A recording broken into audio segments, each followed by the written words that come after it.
Muito bom dia, meus amigos, muito obrigado mais uma vez por estarem aí assistindo aos meus conteúdos. E ó, vou dar uma bronca aí em vocês, hein? A maioria das pessoas que assistem os meus vídeos ainda não estão inscritos. Se inscreve no canal para que você receba as notificações e receba todo dia conteúdos novos, tá certo? E hoje nós vamos falar uma maneira de prospectar cliente que poucos falam, que é você vender serviço para o governo, prefeituras, órgãos militares, estatais e coisas do tipo. Mas antes de começar, vamos seguir a vinheta. Segue a vinheta.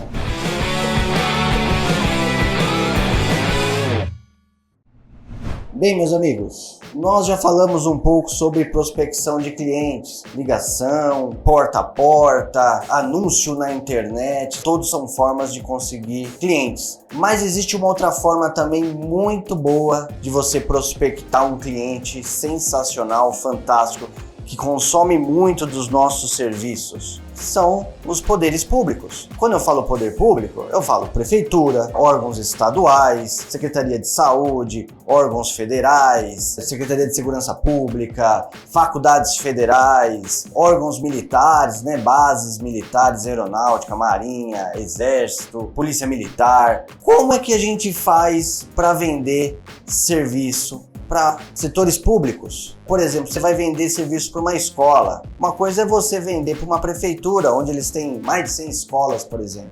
Será que vale a pena? E como é que faz isso? Eu vou dar uma pincelada aqui, mas para dizer das exigências que tem para que você tenha condição de fornecer serviços para setores públicos, prefeituras, órgãos estaduais e federais. Bom, como é que funciona essa contratação? Existem várias modalidades e eu vou falar da mais comum, que é o pregão. Quando a gente fala em licitação, existem concorrência pública, pregão e por aí vai. Tem outras formas também, mas a mais comum é o pregão. Tanto o pregão eletrônico, que hoje em dia é o mais comum, quanto o pregão presencial, que cada dia que passa tem menos, mas ainda tem. Então, vamos lá. Isso é público. As prefeituras, órgãos estaduais colocam um edital desse processo licitatório em seus sites. Existem empresas que você pode contratar que vai localizar esses editais e te mandar o resumo deles para que você possa entrar nesses editais e ver se vale a pena você participar, se você quer participar, se você tem condição de participar. E aí, lá nesse edital tem todas as instruções para que você participe dessa licitação. Mais para frente a gente vai fazer uma live que aí eu vou detalhar todo esse processo aí, porque ele é muito mais complexo do que eu vou falar um pouco mais das exigências para que você, que tem uma pequena empresa ou para você ainda que não participa, já tenha uma noção do que você vai precisar para poder participar desses processos. Então, vamos lá. Existe um negócio nesses editais que se chama habilitação, que nada mais é que as condições necessárias para que você participe das licitações ou para que, se você venha ganhar, você tenha essas condições de habilitação para que você venha assinar o contrato e executar o serviço. Senão, não adianta também você participar. Você pode até ganhar o processo de licitação, se você não tiver as condições de habilitação, você não vai poder assinar o contrato para executar o serviço e ainda é bem capaz de você ser penalizado tomando uma multa ou sendo impedido de participar de novas licitações em um prazo de até 5 anos. Então você tem que se atentar para isso, para que você não cometa essa falta aí, porque é um assunto sério. E o órgão público não tá de bobeira. Se você fala que tem uma habilitação e você não tem, e chega na hora você não apresenta a documentação, bem possível que você vai ser penalizado e vai te custar caro. Agora, quando eu falo de habilitação, o que é uma habilitação? Eu separei aqui em 4 tipos de habilitação. São as 4 obrigatórias e que não tem como fugir delas. Existem ainda outras que podem ser adicionadas nos editais.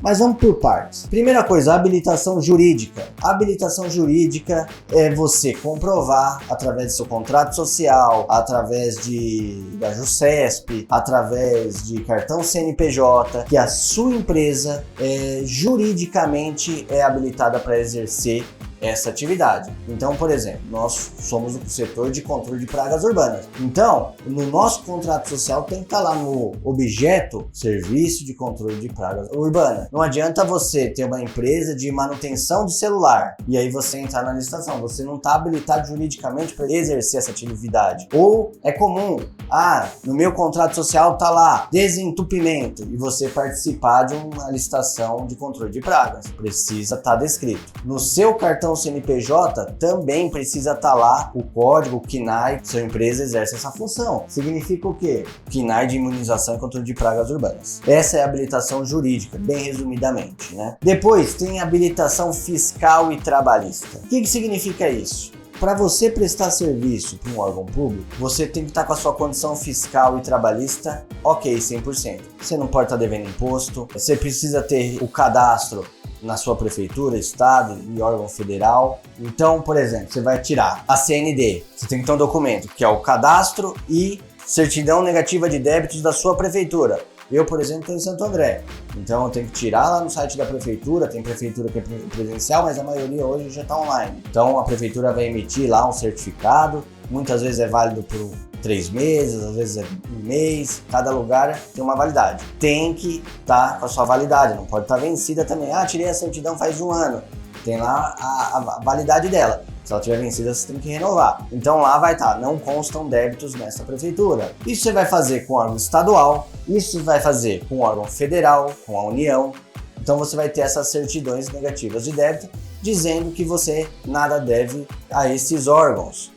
Ou certidão positiva com efeito de negativa, ou seja, que você deve, mas já tem um acordo, então tem esse nome. Trabalhista, então tem a certidão dizendo que você não tem nenhum processo, não está devendo nada no âmbito trabalhista, então você tem lá, certidão negativa de débitos trabalhistas também, tudo online você retira. FGTS, você tem que tirar a certidão do FGTS, ou seja, dizendo que nada você deve para o FGTS, para o Fundo de Garantia. Tudo isso está descrito no edital, você vai lá acompanhar, estou dando um resumo aqui, mas no edital ele está descrevendo bem lá quais são as documentações necessárias. Depois de você tirar toda a fiscal, trabalhista, jurídica, você vai na econômica, financeira.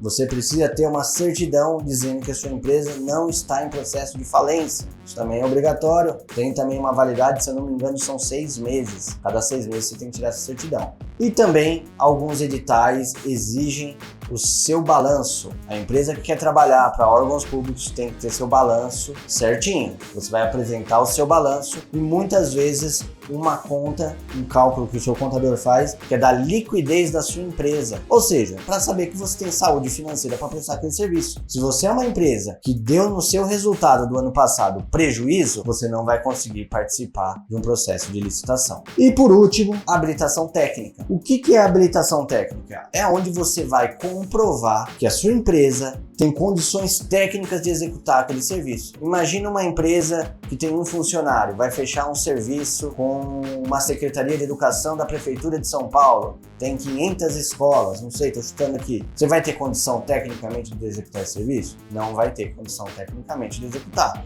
Então, antes de assinar o contrato, no processo de licitação, você já vai ter que comprovar isso. Aí as formas de comprovar, cada edital vai dizer o mesmo, mas tem 2 formas que não tem como fugir. Primeiro, você vai ter que mostrar através de um documento que chama Atestado de Capacidade Técnica, que nada mais é que quando você executa o serviço num cliente, ele te fornece um documento dizendo que você executou o serviço lá e o serviço foi bem feito. Nesse atestado de capacidade técnica, lá vai dizer o nome do cliente, quando foi feito, que serviço foi feito, tamanho do local, tudo certinho. Por quê? Porque no edital de licitação ele vai pedir, via de regra, às vezes menos, às vezes mais, apresentar atestado de capacidade técnica de serviços iguais de aproximadamente ou no mínimo 50% do tamanho do serviço no edital. Dá um exemplo aqui para simplificar. O edital da licitação é um serviço de uma área de 100 mil metros quadrados. Ele pode pedir que você apresente um atestado de capacidade técnica dizendo que você já executou um serviço numa área de 50 mil metros, metade do local.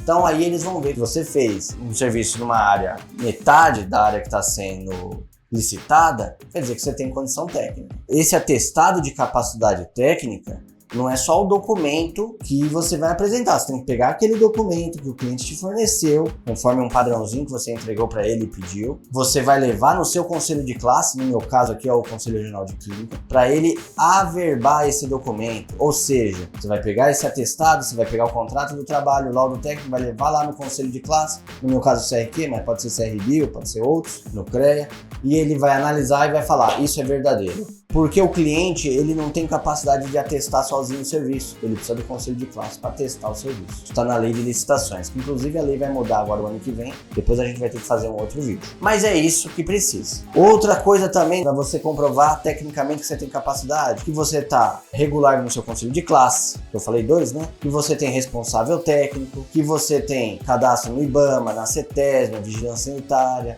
Tudo isso também é a qualificação técnica. Pessoal, isso aqui é um básico, só para chamar a atenção de vocês. Querem saber mais informações? Depois eu vou marcar uma live para a gente falar só sobre isso daí. Mas na descrição desse vídeo tem um link, entra nesse link, faz seu cadastro lá, que aí você vai participar do nosso grupo de dedetizadores e lá todo dia a gente coloca e discute informações pertinentes à nossa área. Tá certo, meus amigos? Muito obrigado, se inscreva no canal e compartilhe aí com seus amigos e até a próxima.